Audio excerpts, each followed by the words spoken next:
बिस्मिल्लाहिर्रहमानिर्रहीम। अस्सलाम वालेकुम नाज़रीन, आप देख रहे हैं सवाल। मैं हूं बैरिस्टर एहतशाम अमीरुद्दीन। ख़वातीन और हज़रात, अब मैं आपको बताऊं कि इस साल कोरोना के हवाले से जो मैंने शो किया था पहला, वो पिछले हफ्ते था, और उससे पहले तकरीबन 1 साल पहले मैंने शो किया था कोरोना के हवाले से, जब फर्स्ट वेव आई थी। उसके बाद वो स्पाइक की, फिर उसकी पीक आई, उसके बाद वो सेटल डाउन होगी। फिर हमने कहा अल्लाह का शुक्र है कि पाकिस्तान को अल्लाह ताला ने कोरोना से बचाया है, और फिर हमने कोरोना की तरफ दोबारा मुड़ के देखा ही नहीं, कोई शो ही नहीं किया। अब जो मैं कहना जा रहा हूँ वो इस वजह से नहीं कह रहा कि मैं कोई सनसनी फैलाना चाहता हूँ, मैं इस वजह से कह रहा हूँ कि अब जो वेव आई है पाकिस्तान में कोरोना की, वो बहुत ज़्यादा लीथल है और वो बहुत तेज़ी से स्प्रेड कर रही है। और थोड़ी देर पहले मैं असद उमर साहब को भी सुन रहा था, तो वो ये कह रहे थे कि ये वाली जो वेव है ये बच्चों में भी बहुत तेज़ी से फैल रही है। अच्छा, मुझे याद पड़ता है कि कुछ अर्सा पहले मैं एक आउटडोर शो करने के लिए राजा बाजार गया शेख रशीद साहब के हल्के में। तो वहाँ पे मैंने एक बंदे से पूछा, उसने ना मास्क पहना हुआ, ना SOP, ना social distancing. I asked him कि भैया आपने मास्क क्यों नहीं पहना? तो उसने आगे से मुझे जवाब दिया कि भाई हम तो मुसलमान हैं, हमको कोरोना कुछ नहीं कहता। मैंने उसका जवाब सुना और मैं हैरान हुआ। ऐसे तमाम लोग जो अभी भी इस मेंटालिटी और माइंडसेट को फॉलो कर रहे हैं, उनके हवाले से मेरे ज़हन में ये आता है, और मैं ये कहना चाहता हूँ कि देखिए, आप अगर मुसलमान हैं तो अल्लाह ताला का आपके ऊपर करम हुआ, आप मुसलमान घराने में पैदा हुए। लेकिन मुसलमान होना काफ़ी नहीं है, इसमें आपका कोई कमाल नहीं है। कमाल तो अमाल का होता है जो आपने करने हैं, और अमाल हमारे इस वक्त ये है कि आप उस माशरे में रह रहे हैं जहाँ पर हर दिन रिश्वत का बाजार गर्म होता है। आप उस माशरे में रह रहे हैं जहाँ पर यतीम का माल खाया जाता है, यतीम की प्रॉपर्टी पर नाजायज कब्जा किया जाता है, वो बेचारा थाने, पटवार खाने, अदालतों में जाके रुल जाता है, लेकिन उसको इंसाफ नहीं मिलता। आप उस माशरे में रह पर छोटी बच्चियों के साथ आए दिन रेप के वाकयात होते हैं, और सिर्फ रेप नहीं, बाद में उनको कत्ल कर दिया जाता है ताकि वो रेपिस्ट के खिलाफ जाके गवाही ना दे सके। इस माशरे में आप रह रहे हैं। आप उस माशरे में रह रहे हैं जहां पर कुत्ता काटता है एक बच्चे को, मासूम बच्चे को, और उसको उसकी मां उठा के सरकारी अस्पताल में लेके जाती है कि इसको एंटी रेबीज वैक्सीन लगा दें। अस्पताल वाले कहते हैं बीबी वैक्सीन खत्म, और वो मां की गोद में तड़प तड़प कर जान देता है। इस माशरे में आप रह रहे हैं। आप उस माशरे में रह रहे हैं जहां पे रात की तारीकी में मोटरवे पर एक खातून सफर करने के लिए निकलती है, उसका पेट्रोल खत्म होता है और वहीं पर उसको रेप का निशाना बनाया जाता है। और शहर का जो सबसे बड़ा कोतवाल है वो कहता है कि रात को निकली क्यों थी ड्राइव पे, मोटरवे पे गई क्यों थी ड्राइव पे। इस माशरे में आप उस माशरे में रह रहे हैं जहां पर इस्तेहसाल दर इस्तेहसाल है, और जहां पर तकसीम दर तकसीम है, जहां पर शिया, सुन्नी, वहाबी और बरेलवी तो है, लेकिन मुसलमान आपको मुश्किल से मिलता है, और जहां पर सुन्नी और जहां पर पंजाबी, सिंधी, पठान, बलोच तो आपको मिलेंगे, लेकिन पाकिस्तानियत कम मिलेगी। इस माशरे में आप रह रहे हैं, तो फिर आप किस बात पे कहते हैं कि हम तो मुसलमान हैं जी, हम तो बड़े जबरदस्त लोग हैं। वो इलामा इकबाल ने कहा था ना जी जवाब शिकवा में कि हम तो मायले बाकरम हैं, कोई साइल ही नहीं, राह दिखलाएं किसे राह रवे मंजिल ही नहीं। किस कदर तुम पर गिरा सुबह की बेदारी है, हमसे कब प्यार है, हाँ नींद तुम्हें प्यारी है। तबे आजाद पे कैदे रमजा भारी है, तुम ही कह दो यही आईने वफादारी है। आप कहते हैं हम मुसलमान हैं। जिनको आता नहीं दुनिया में कोई फन तुम हो, नहीं जिस कौम को परवाए नशे मन तुम हो। सफाए दहर से बातिल को मिटाया किसने, नू इंसान को गुलामी से छुड़ाया किसने। मेरे काबे को जबीनों से बसाया किसने, मेरे कुरान को सीनों से लगाया किसने। थे तो आबा वो तुम्हारे ही मगर तुम क्या हो, हाथ पर हाथ धरे मुंतजरे फरदा हो। तुम में हूरों का कोई चाहने वाला ही नहीं, जलवाए तूर तो मौजूद है मूसा ही नहीं। मनफियत एक है इस कौम का नुकसान भी एक, एक ही सबका नबी, दीन भी, ईमान भी एक, हर में पाक भी, अल्लाह भी, कुरान भी एक। कुछ बड़ी बात थी होते जो मुसलमान भी एक। फिरका बंदी है कहीं और कहीं जाते हैं, क्या जमाने में पनपने की यही बातें हैं। ये इलामा इकबाल ने कह दिया था जी। तो इस वजह से आप कहते हैं हम मुसलमान हैं, कोरोना में कुछ नहीं कहेगा, अपने अमाल को देखने पहले। और दूसरी बात, नेक बंदे होते हैं अल्लाह ताला के, और अगर आप नेक भी है तो अल्लाह रब्बुल इज़्ज़त कुरान पाक में फरमाते हैं कि और हम तुम्हें कुछ खौफ और भूख और मालों और जानों और फलों के नुकसान से ज़रूर आजमाएंगे और सब्र करने वालों को खुशखबरी दे दो। यानी कि अल्लाह के नेक बंदों पर भी आजमाइशें आती हैं, इसलिए मेहरबानी करें, एहतियात करें, प्रिकॉशंस अडॉप्ट करें, SOPs को फॉलो करें, फासला रखें, इज्तमात में ना जाएं, मास्क पहने, और अगर आप उस एज ब्रैकेट में फॉल करते हैं जिसमें आपको वैक्सीन लग सकती है, गवर्नमेंट की तरफ से फौरी तौर पे जाके वैक्सीन लगवाएं। आज प्राइम मिनिस्टर साहब का कोरोना टेस्ट मस्बत आया। All the very best to the prime minister कि वो इस डिजीज़ के खिलाफ फाइट करें, हमारी दुआएं उनके साथ हैं। एक ब्रेक लेते हैं, ब्रेक के बाद जब वापस आएंगे तो वफाकी वजीर मनसूबा बंदी असद उमर साहब हमारे साथ होंगे आफ्टर द ब्रेक।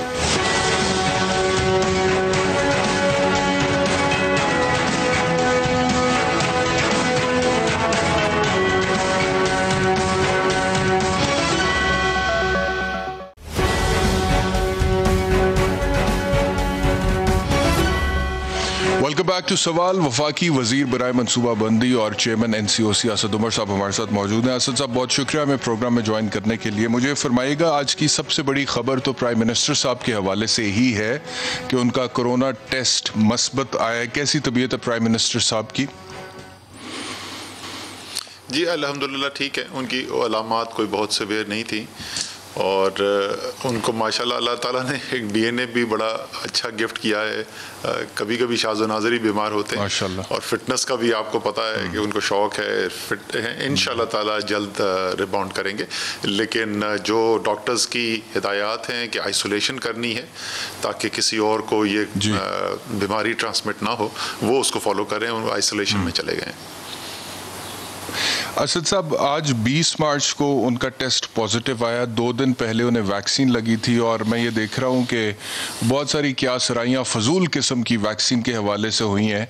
तो मैं चाहता हूँ कि बतौर चेयरमैन NCOC आप थोड़ा उस हवाले से क्लैरिफिकेशन दें, वैक्सीन के हवाले से, कि प्राइम मिनिस्टर साहब को वैक्सीन लगने की वजह से खुदा न खास्ता कोरोना नहीं हुआ। जी बिल्कुल ऐसा ही है। देखें, जो जब कोरोना होता है या आपको इन्फेक्शन होती है तो उस इन्फेक्शन की ज़ाहरी अलामात आने में कम से कम 3 से 4 दिन का उमूमी तौर पे वक्फा होता है, कभी उससे भी ज़्यादा भी होता है। और ये उनका जो टेस्ट करवाया गया था, ये उनकी वैक्सीनेशन के सिर्फ 36 घंटे बाद टेस्ट हुआ। ज़ाहिर कुछ अलामात हुई, फील उन्होंने इसलिए टेस्ट करवाया, और इसलिए ये तकरीबन सर्टेनिटी के साथ कहा जा सकता है कि जब उनकी वैक्सीनेशन हुई तो उससे पहले उनको कोरोना लग चुका था। सो इसका उनकी वैक्सीनेशन से कोई ताल्लुक नहीं। दूसरे कई लोग ये भी कह रहे हैं जी फ़ायदा क्या हुआ, दिफा तो हो नहीं सका। तो जैसे मैंने कहा कि एक तो पहली बात यह कि इनके केस में, प्राइम मिनिस्टर के केस के अंदर तो उससे पहले हो चुकी थी इन्फेक्शन। वैसे भी जब आप वैक्सीनेट कराते हैं तो उसके बाद 1-2 हफ्ते का अमल है जिसमें एंटीबॉडीज़ आपके बॉडी में बिल्ड होती हैं, और फिर 3 हफ्ते के बाद जब आप बूस्टर शॉट लेते हैं, दूसरी डोज लेते हैं, फिर जाके मुकम्मल मुदाफ़अत पैदा होती है। ठीक है। अच्छा, मुझे फरमाइएगा कि प्राइम मिनिस्टर साहब का आज जो टेस्ट मस्बत आया है, आपने कहा कि उन्हें माइल्ड सिम्टम्स हैं, हल्की सी खांसी, हल्का सा बुखार, मैं मीडिया में वैसे भी देख रहा था। तो ये कितने दिनों से प्राइम मिनिस्टर साहब को सिम्टम्स थे?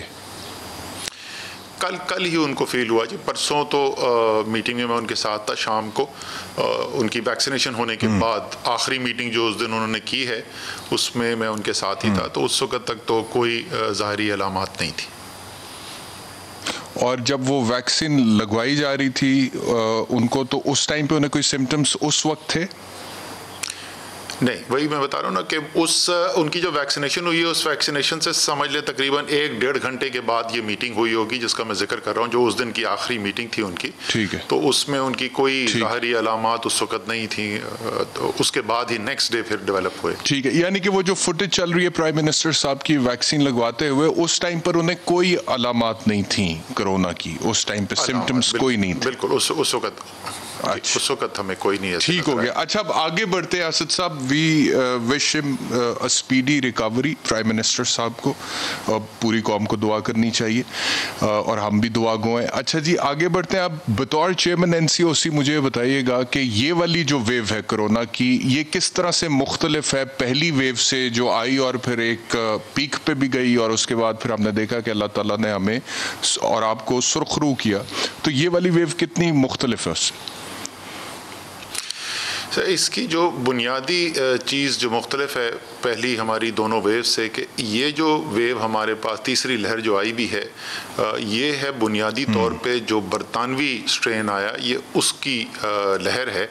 और हमने आज से कोई चंद हफ्ते पहले महसूस किया, और वो जब हम डेटा देखते हैं रोज़ाना की बुनियाद पे हम देखते हैं, तो मुझे नज़र आया कि वो डिस्ट्रिक्ट्स जहाँ से हमारे बहुत सारे लोग जो हैं वो बरतानिया जाके सेटल हुए, और जाहिर है उनके रिश्तेदार होते हैं, आगे पीछे आना जाना होता है, उनके अंदर मीरपुर के अंदर आज़ाद कश्मीर में सबसे पहले मैनिफेस्टेशन नज़र आई। अच्छा, उस वक्त आपको पता है सर्दियों के अंदर ये UK स्ट्रेन की वजह से बहुत तबाही आई, बरतानिया में तो बेतहाशा तबाही आई, दूसरे यूरोपियन मुल्कों के अंदर।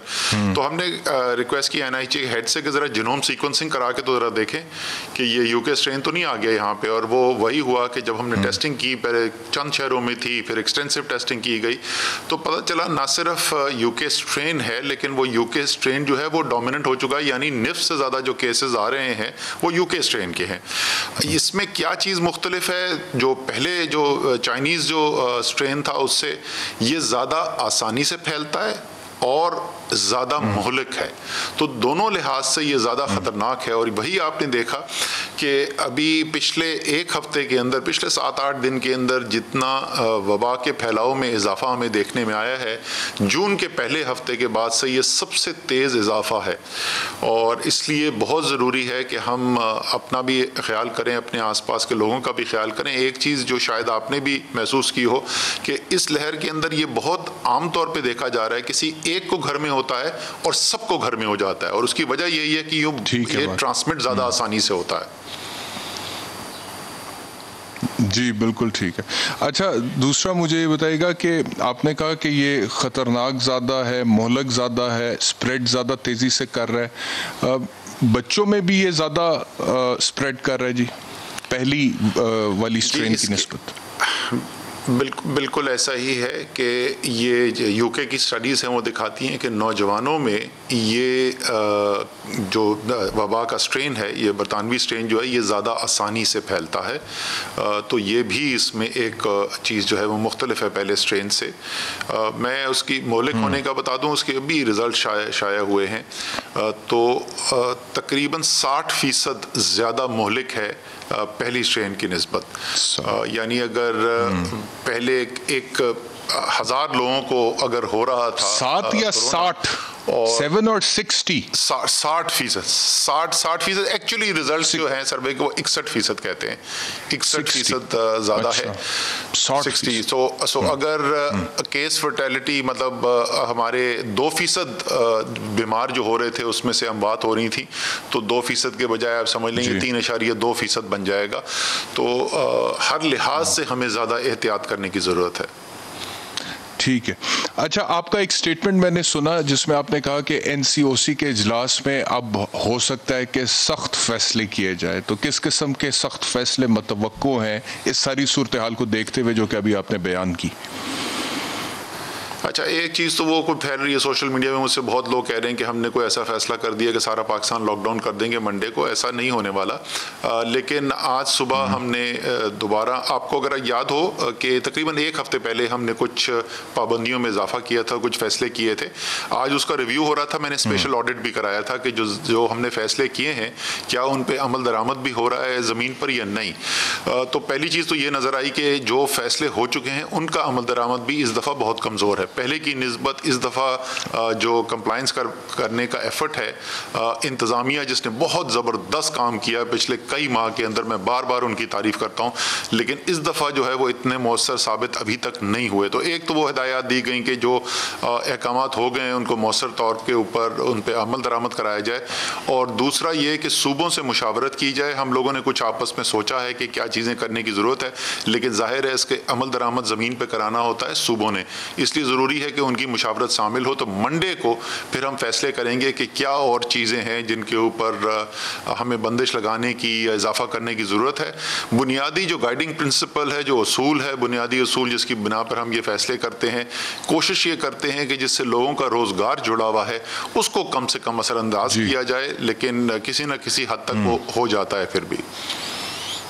सही। अच्छा असद उमर साहब, वैक्सीन की तरफ अगर हम आए और वैक्सीन की बात करें तो अभी ये खबर मैं देख रहा था कि फैसलाबाद में नए लोगों को वैक्सीन लगाना बंद कर दिया है वहाँ पे, क्योंकि जिनको पहले से लग चुकी है उनके लिए उन्होंने रिज़र्व कर लिया है बाकी का स्टॉक। इसका मतलब ये है कि जिन लोगों को वैक्सीन लगी है सिर्फ उन्हीं के लिए अभी स्टॉक अवेलेबल है और बाकी लोगों के लिए अभी वैक्सीन अवेलेबल नहीं है। अच्छा है, ऐसा नहीं है मजमूई तौर पे, लेकिन मैं ज़रा तफसील से आपको जवाब दे दूं इसका। देखें, जब हम ये देख रहे थे, हमने तो तरीक़ाकार ये बनाया कि हमने लोगों को ट्रेन करा दिया, सूबे से लोग जो हैं उनके मास्टर ट्रेनर्स को ट्रेनिंग दी गई, NCOC ने ट्रेनिंग सिस्टम बनाया, उनको ट्रेनिंग दे दी गई, और उसके बाद उन्होंने मज़ीद अमले को ट्रेनिंग दी, और ये सिस्टम जो है उसकी इम्प्लीमेंटेशन करने के बाद हम जो वैक्सीन आती है वो सूबे को हैंड ओवर कर देते। लेकिन जो मुझे इत्तलात आनी शुरू हुई तो मुझे ये ऐसा लगा, ये फीलिंग आई कि जिस तरीके की कोऑर्डिनेशन होनी चाहिए, जिस तरीके से, क्योंकि जब आप इमरजेंसी उसमें चले जाए ना तो फिर आप सिस्टम को ऐसे नहीं चला सकते जिसको अंग्रेजी में बिजनेस एज यूजुअल कहते हैं। फिर तो आपको बिल्कुल घड़ी ब घड़ी मॉनिटरिंग करनी पड़ती है। तो कहीं ऐसा तो नहीं हो रहा है एक शहर में एक अस्पताल जो है उसके पास बहुत वैक्सीन पड़ी हुई है और दूसरे अस्पताल के पास कम है, या एक सूबे में एक के पास वैक्सीन ज़्यादा है और दूसरे के पास कम हो गई है। तो रोज़ाना की बुनियाद पे बल्कि घंटों घंटों मॉनिटरिंग की ज़रूरत है। तो वो मैंने सिस्टम इन प्लेस कराया। आज सुबह मेरे पास NCOC की रिपोर्ट आई, ये फैसलाबाद वाला मैं आपको बता दूं, फैसलाबाद और से लाहौर जो है वो शायद 2 गुना बड़ा शहर होगा तकरीबन। आप लाहौर रहते हैं, आपको बेहतर आइडिया होगा, 2-2.5 गुना बड़ा होगा ज़्यादा से ज़्यादा। इस वक्त वैक्सीन आज सुबह की जो स्टॉक थी उसके अंदर लाहौर में वैक्सीन जो है वो फैसलाबाद से 20 गुना से भी ज़्यादा था, जिसकी ज़ाहिर मंतक नहीं बनती। सो वो हम कर रहे हैं कि एग्जैक्ट शहर बाय शहर नहीं बल्कि हॉस्पिटल बाय हॉस्पिटल इंश्योर किया जाए कि डिप्लॉयमेंट हो रही है और एक्टिवली कोई इसको कंट्रोल कर रहा है। मजमूई तौर पे मैं आपको बता दूं, इस वक्त हमारे पास कोई वैक्सीन की कमी नहीं है। हम जितने सिस्टम में फर्स्ट डोज लगा सकते हैं, तो नेशनल में आपको बता दूं कल जो है पूरे मुल्क के अंदर 23,600 से ज़्यादा फर्स्ट डोज लगाई गई, पहली डोज लगाई गई लोगों को, और उसके अलावा शायद 7 या 8 हज़ार जो है, या 10 हज़ार सेकेंड डोज थी, तो 32-33 हज़ार जो है टोटल डोजेज है। सो हमारे पास वाफिर मिकदार मौजूद है फर्स्ट डोज लगाने के लिए, जितनी लगी है इससे भी ज़्यादा हमारे पास। लेकिन ये जो वाफिर मिकदार जिसको आप कह रहे हैं असद उमर साहब, ये क्या दरअसल वाफिर है? क्योंकि तमाम एज ब्रैकेट्स को तो ये कवर नहीं करती ना। अभी भी जो ज़्यादा उम्र के लोग हैं, बूढ़े लोग हैं, उनको वैक्सीन सबसे पहले लगाई जा रही है। अच्छा, दूसरा मुझे बताइएगा कि जो मुआहदे किए हैं चाइना के साथ वैक्सीन के, उनकी जो शिपमेंट है वो तो अभी मार्च के आखिरी हफ्ते में पहुंचनी है ना जी। तो अभी तक तो जितनी वैक्सीन लगी है ये वो वैक्सीन है जो कि डोनेशन पे पाकिस्तान को दी गई है, और हुकूमत पाकिस्तान ने जितनी वैक्सीन खरीदी है उसकी पहली शिपमेंट अभी पाकिस्तान नहीं पहुंची। जी, मैं इसको, आपने क्योंकि अहम चीज़ बोली है कि वो क्या वाफिर, वाकई में वाफिर तादाद में, देखिए आपका सिस्टम जो है ना उसमें कैपेसिटी ग्रेजुअली बिल्ड होती है डिप्लॉयमेंट की और वैक्सीनेशन करने की। जिस तरीके से अगर आपको याद हो जब PCR टेस्ट शुरू में होते थे तो हम कहाँ से शुरू हुए थे, हमारे पास 2 लैब्स थी और चंद 100 दिन में होते थे, और वहाँ से बढ़ते बढ़ते हम आजकल अमूमन 40,000 टेस्ट से ज़्यादा एक दिन के अंदर कर रहे होते हैं। इसी तरीके से वैक्सीनेशन जब शुरू की गई तो एक एक दिन के अंदर 4-5 हज़ार टेस्ट से ज़्यादा हमारे नहीं हो रहे थे। वो बढ़ के पीक जो है वो 41,600 के ऊपर गई थी 2 दिन पहले, और कल जो जैसे मैंने बताया कि 33,000 के करीब थी। इसको हमने आगे मज़ीद बढ़ाते चले जाना है, लेकिन इतनी बड़ी तादाद के अंदर वैक्सीनेशन सिस्टम में पहली दफ़ा पाकिस्तान की तारीख में हो रही है, तो वो सिस्टम को बिल्डअप करने में टाइम ज़रा सा लगता है।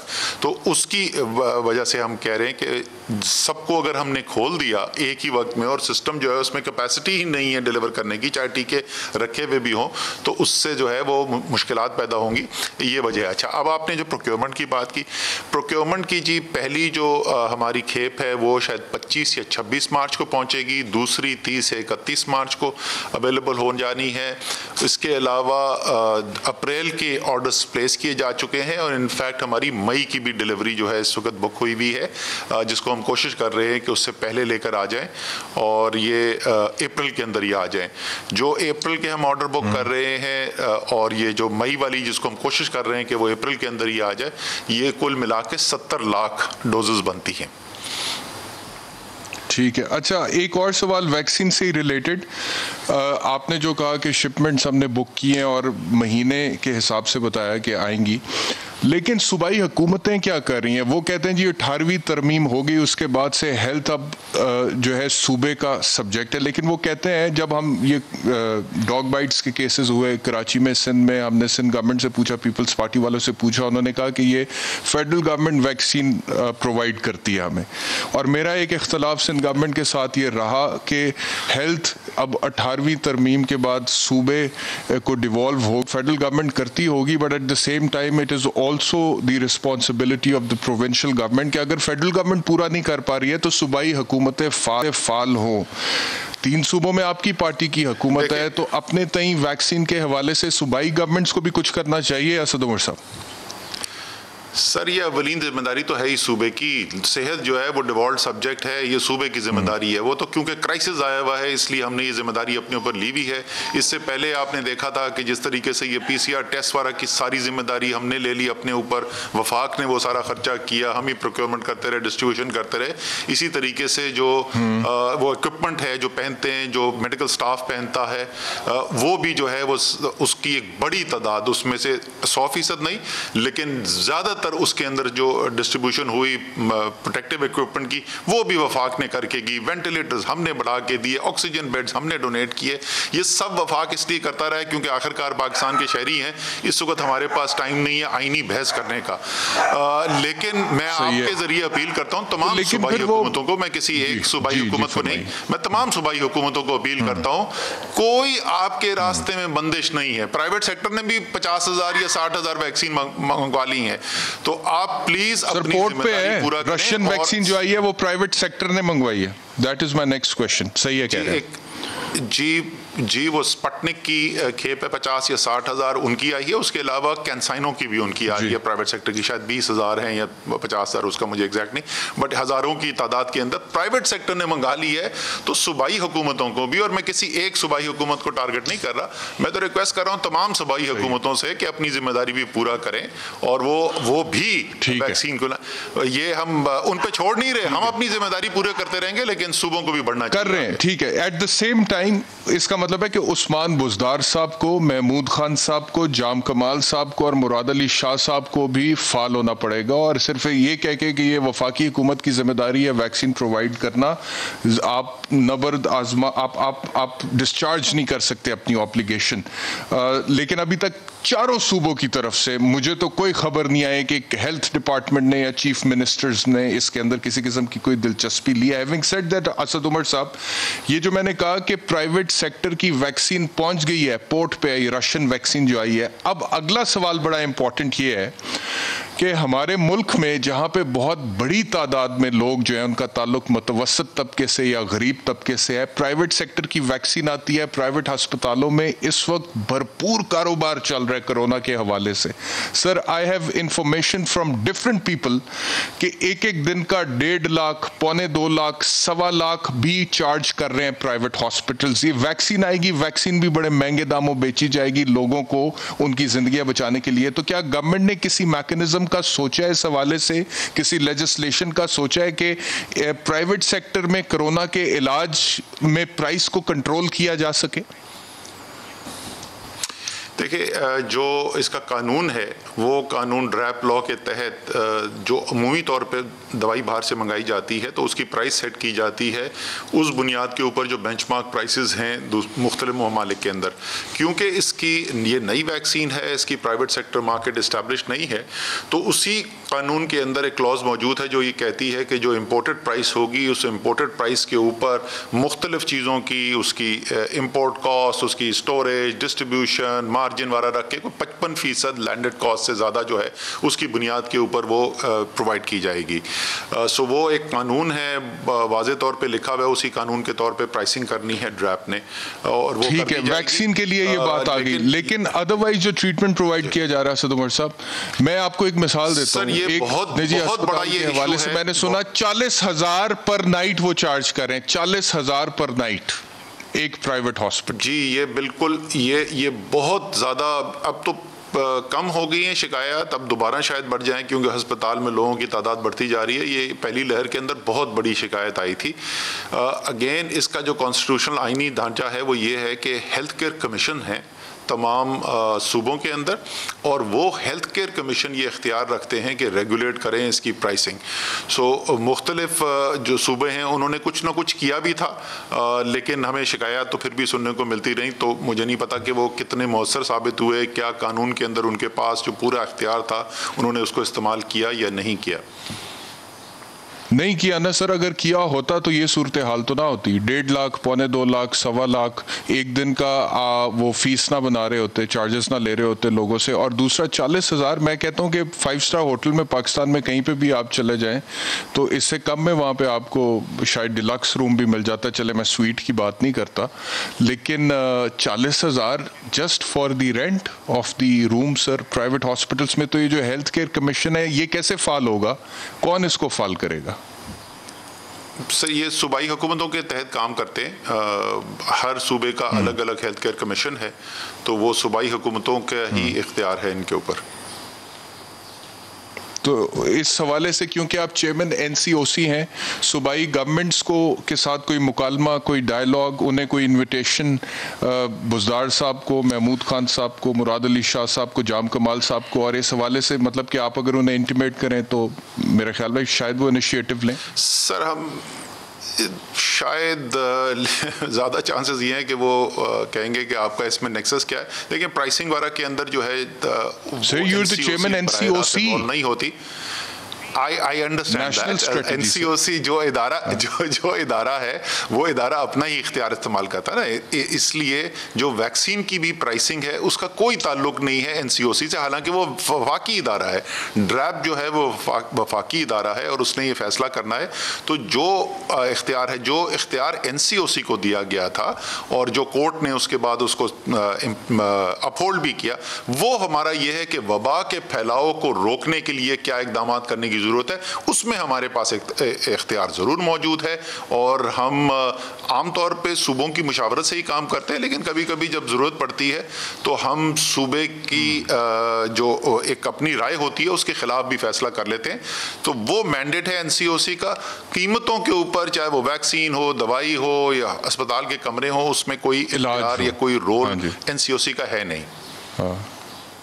ठीक है, मैं रिक्वेस्ट करूंगा प्राइम मिनिस्टर इमरान खान साहब से कि इस हवाले से, क्योंकि 3 सूबों में तो PTI की गवर्नमेंट है, उनको फाल किया जाए, ख़ास तौर पे प्राइवेट। क्योंकि सर असद उमर साहब, सरकारी अस्पतालों की भी एक गुंजाइश है ना, कैपेसिटी है, और बहुत सारे वो मरीज़ जो कि स्वेयर हैं या क्रिटिकल हैं या सीरियस हैं, उनको तो वो ले भी नहीं रहे हैं, और अब सिफारिशों से मरीज़ वहाँ पे दाखिल हो रहे हैं।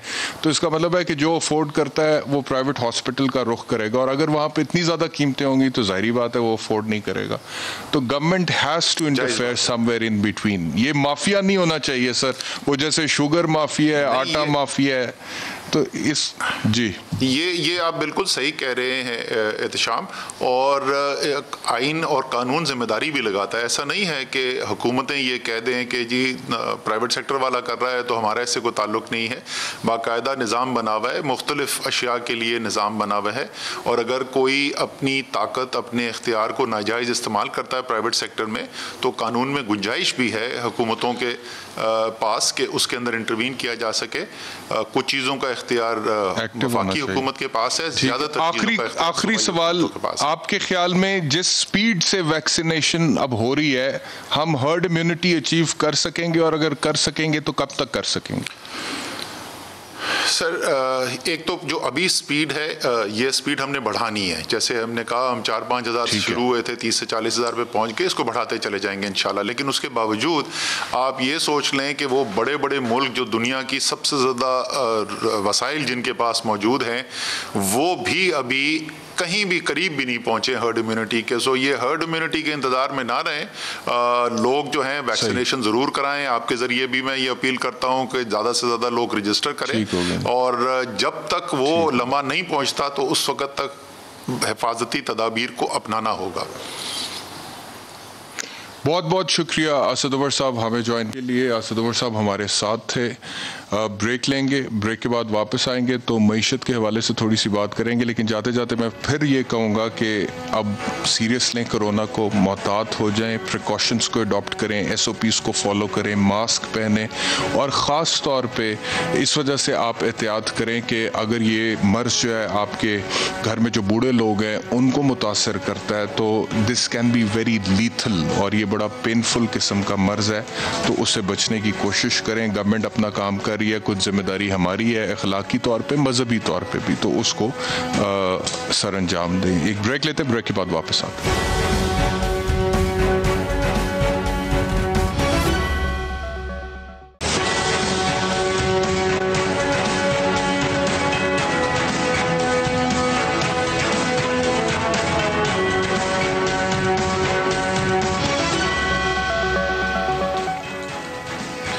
Welcome back from the break. ख़वातीन और ज़ात, एक और अहम खबर पाकिस्तान की मईशत के हवाले से है। IMF की जो $50 करोड़ की किस्त है उसको हासिल करने के लिए हुकूमत पाकिस्तान ने सर्कुलेशन समरी के ज़रिए काबीना से 2 ऑर्डिनेंस की मंजूरी ली है। एक ऑर्डिनेंस तो ये कहता है जी कि जो कॉर्पोरेट सेक्टर है उसको दी गई 140 अरब रुपए की छूट ख़त्म कर दी जाएगी। एक तो ये फैसला हुआ है। दूसरा ये है कि जो गर्दिशी कंट्रोल करने के लिए बिजली सारिफीन पर 150 अरब रुपए का सरचार्ज नाफिज करने का फैसला कर लिया। तो ये दोनों बहुत बड़ी खबरें हैं, और एक्सपेक्ट किया जा रहा है कि आने वाले दिनों में इसकी वजह से फिर महंगाई बढ़ेगी, क्योंकि बिजली महंगी होगी तो आपको पता है ओवरऑल भी महंगाई बढ़ती है। इसके अलावा पंजाब में गंदम की जो इमदादी कीमत थी वो 1650 रुपए फी मन से बढ़ाकर 1800 रुपए फी मन कर दी गई है। और आपको पता है कि जैसे कि हम शो में पहले डिस्कस कर रहे थे कि अब कोरोना स्पाइक कर रहा है, और कोरोना बराह रास्त इंसानी हेल्थ को तो इफेक्ट करता है, मुतासर करता है, लेकिन साथ साथ आपको पता है कि मईशत को बहुत ज़्यादा इफेक्ट करता है। तो इस हवाले से आने वाले दिनों में हमें क्या चैलेंजेस दरपेश होंगे, बात करते हैं शमसुल इस्लाम साहब से। आप वाइस प्रेसिडेंट हैं कराची चैम्बर ऑफ कॉमर्स के। शमसुल इस्लाम साहब, बहुत शुक्रिया। मुझे बताइएगा कि ये जो खबर है, एक तो 140 अरब रुपए, दूसरे 150 अरब रुपए के हवाले से क्या एनालिसिस है इस पे आपका? बिस्मिल्लाहिर्रहमानिर्रहीम। Thank you Ehtesham for inviting me in your show. देखिए, ये जो दोनों चीज़ें आई हैं कॉर्पोरेट सेक्टर पे, आपने देखा पिछले कुछ हफ्तों में काफ़ी स्टॉक एक्सचेंज पे क्रैश हुआ था और प्राइसेस बहुत ज़्यादा बुरी तरह से गिरी थी। उसकी एक रीज़न ये भी थी कि एग्जेम्पशंस ख़त्म की जा रही हैं। जब आप एग्जेम्पशंस ख़त्म करते हो तो कॉर्पोरेट सेक्टर का प्रॉफिट भी अफेक्ट करता है, और फिर वो आगे जाके जब वो पास ऑन किया जाता है तो फिर वो आम आदमी की ज़िंदगी को भी मुतासिर करता है। 140 अरब का तो आपको एग्जेम्पशन ख़त्म होगी तो इसका इफेक्ट आएगा। साथ ही जो सर्कुलर डेट की बात हो रही है, और फिर वो जो पुअर मासेस हैं, जो कंज्यूमर हैं, उनके ऊपर अगर आप सब्सिडी ख़त्म करके और बिजली का जो है रेट बढ़ाएंगे, और वो भी अपने लॉसेस को, जो लाइन लॉसेस हैं, जो आपके जो बहुत सारी जगह जो बैड पेमेंट आपकी जो फंसी हुई हैं, बैड डेट है, उस सारा का सारा बर्डन एक आम आदमी की तरफ मुंतकिल किया जा रहा है। तो महंगाई में जो बेसिक जो आपका इंग्रेडिएंट होता है वो होता है कि आपकी इलेक्ट्रिसिटी बहुत ज़्यादा महंगी हो, आपकी गैस महंगी हो, और फिर अगर आपके मुल्क में जो रेट ऑफ इंटरेस्ट है वो भी हाई हो। तो इस वक्त 7% रेट है, अभी जो MPC हुई उसमें उन्होंने इसको वहीं का वहीं रखा, हालांकि उनको चाहिए था कि आगे बढ़ाएं, क्योंकि दुनिया में जो फार्मूला है वो यही है कि इंटरेस्ट बढ़ा के वो डिमांड को कर्टेल करते हैं। लेकिन पाकिस्तान में जो महंगाई होती है वो डिमांड पुश्ड नहीं है, वो आपकी कॉस्ट पुश्ड महंगाई होती है, क्योंकि आपके हर जगह जहाँ जहाँ आपका डीजल महंगा होगा, जब जब डीजल महंगा होगा वो आपकी ट्रांसपोर्टेशन कॉस्ट को बढ़ाएगा, वो आपके एग्रीकल्चर सेक्टर में जो सबसे ज़्यादा डीजल यूज़ होता है वो वहाँ तक उसका असर पहुँचता है। और फिर साथ ही आपकी जो सपोर्ट प्राइसेस जो बढ़ाई जाती हैं वो भी एक फॉल्टी मैकेनिज्म है पाकिस्तान में, कि आप एक आर्टिफिशियली तरीके से एक प्राइस डिसाइड कर लेते हो और कहते हो जी ये आपको ग्रोअर को मिलेगा, और फिर वो प्राइस जब ग्रोअर को मिलती है उसके बाद जो प्राइस हाइक आती है उससे वो ग्रोअर जो है मुसलसल में डिप्राइव किया जाता है, और वो सारे का सारा फ़ायदा आपके जो है होल्डर्स को मिलता है। गंदम का आपके सामने है मिसाल कि आपने 1800 रुपए जो अभी 1600 से बढ़ा के 1800 किया है, तो ये बेसिक स्टेपल है, इसमें हमें जो है मैनेज किया जा सकता था। अगर पाकिस्तान ने अगर गुज़श्ता जो इंटरनेशनल प्राइस देखी है तो वीट की प्राइस वो उसके बढ़ने की कई रीज़न थी, हो सकता है आगे जाके वीट इतनी इंटरनेशनल मार्केट में डाउन हो जाए, और अभी रशियन वीट की प्राइसेस जो है स्लाइड हो चुका है। तो हमारे पास जो है यही एक था कि इन्होंने जो प्राइसेस को बढ़ा के ये कहा कि जी हम ग्रोअर को बेनिफिट देंगे, असल में इसका बेनिफिट जो है वो एग्रेरियन जो आज एग्रेरियन जो आपके पार्लियामेंटेरियन बैठे हुए आज समरी भेजी गई वफाकी काबीना को, जिसके तहत उन्होंने कहा कि 150 अरब रुपए सरचार्ज बिजली सारिफीन जितने भी हैं उनसे चार्ज किया जाए, और दूसरे जो कॉर्पोरेट सेक्टर को दी गई 140 अरब रुपए की छूट थी खत्म करने का फैसला किया, coupled with the corona factor जो कि अब स्पाइक पकड़ है पाकिस्तान में, और हमें पता है उससे फिर रोजगार भी मुतासर होता है और जॉब मार्केट भी मुतासर होती है, इंडस्ट्री भी मुतासर होती है, क्योंकि जब लॉकडाउन होगा या स्मार्ट लॉकडाउन भी होगा तो मईशत तो ऑटोमेटिकली उससे इफेक्ट होती है। तो गवर्नमेंट को क्या स्टेप्स लेने चाहिए to cope up with this situation? देखिए, हुकूमत ने आपको याद होगा 2 ऑर्डिनेंस पास किए थे इससे पहले, जो आपने जो रिसेंटली पास किया उनमें ये था, एक था आपका जो प्रॉफिटेरिंग और होर्डिंग का था और एक स्मगलिंग का था। वो गवर्नमेंट का काम, फेडरल गवर्नमेंट का काम आपको पता है कि 18वीं तरमीम के बाद जो है अब वो सिर्फ वो पॉलिसी दे सकती है, लेकिन इम्प्लीमेंट जो है महंगाई को कंट्रोल करने का जो है वो सूबों ने करना होता है। तो सूबों ने अनफॉर्चुनेटली पिछले 2 साल से देखें तो उसके ऊपर कोई ख़ास एक्शन नहीं लिया। जब से ये ऑर्डिनेंस बना है स्पेशली उसके बाद तो होर्डर्स के ऊपर क्रैकडाउन हुआ ही नहीं, और होर्डर्स जो है वो अपना फ्रीली जो है वो तकरीबन हर चीज़ को होर्ड कर रहे हैं, चाहे वो वीट हो, शुगर हो, चना हो जो रमज़ान में जिसकी डिमांड बढ़ जाती है, और इसके अलावा जो खाने पीने की दीगर अश्या हैं उन तमाम यहाँ पे फिर जो फेलियर है वो सूबाई हुकूमतों का है ना जी। जी बिल्कुल, देखें ना 18वीं तरमीम के बाद तो पावर उनके पास आ गई, फेडरल गवर्नमेंट के बाद तो सिर्फ जो है वो नेशनल फूड सिक्योरिटी और रिसर्च के ऊपर काम है। तो गवर्नमेंट ने पॉलिसी दे दी, वीट इंपोर्ट चीनी की कीमत क्यों नहीं कम हो रही? शमसुल इस्लाम साहब, प्राइम मिनिस्टर साहब नोटिस भी ले चुके बारहा, चीनी की कीमत कम होती है फिर उसी जगह पर चली जाती है जहां पर पहले थी, लोग बड़े परेशान हैं। बिल्कुल, देखें चीनी भी इसीलिए महंगी हो रही है कि चीनी के जो होल्डर्स हैं, जो एक देखो आपको इसमें सट्टा भी होता है, और सट्टा वो है कि एक पैरेलल पाकिस्तान में कमोडिटी एक्सचेंज बना हुआ है जिसमें बिलियंस ऑफ रुपीस का सट्टा होता है, और तकरीबन हर चीज़ में, चाहे वो चीनी ले लें या आप टेक्सटाइल का यान ले लें, खाने पीने का तेल ले लें, ये सारी चीज़ों में सट्टा हो रहा होता है, और सट्टे के ऊपर क्रैकडाउन होना चाहिए था। लास्ट ईयर आपने देखा था कि गवर्नमेंट ने सट्टा किया था, और पाकिस्तान की जो अजनास मार्केट है उसमें ये सट्टेबाज मौजूद हैं, और वो सट्टेबाज हैं जो ना तो टैक्स पे करते हैं, ना इनका कोई किसी इनकम टैक्स में कहीं इनकी रजिस्ट्रेशन होती है।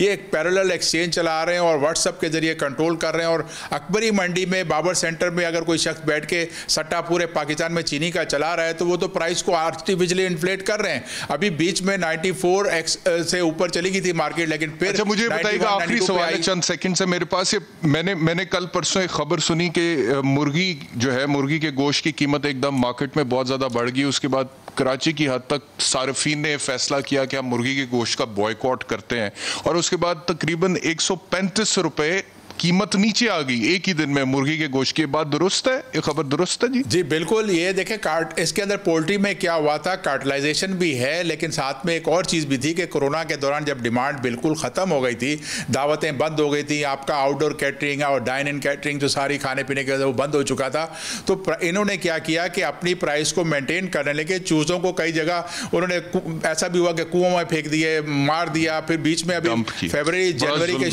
एंड में, फरवरी में जो है एक बहुत बड़ा वहाँ पे एक बीमारी चली है जो आपको पोल्ट्री के अंदर वो चूजे वगैरह मर गए थे, 10-12% उसका भी असर आया।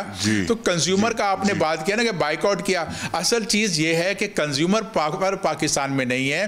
हुकूमत को चाहिए कि एक फेडरल सतह पे एक कंज्यूमर एसोसिएशन बनाए और उसमें सूबों को ऑन बोर्ड ले, और उसके बाद कोर्ट के जरिए ये सारा। इस्लाम साहब हमें ज्वाइन करने के लिए। ख़वातीन हज़रात, प्रोग्राम खत्म हुआ, इंशाल्लाह कल आपसे मुलाकात होगी दोबारा। अपना ख्याल रखिए, अल्लाह हाफ़िज़।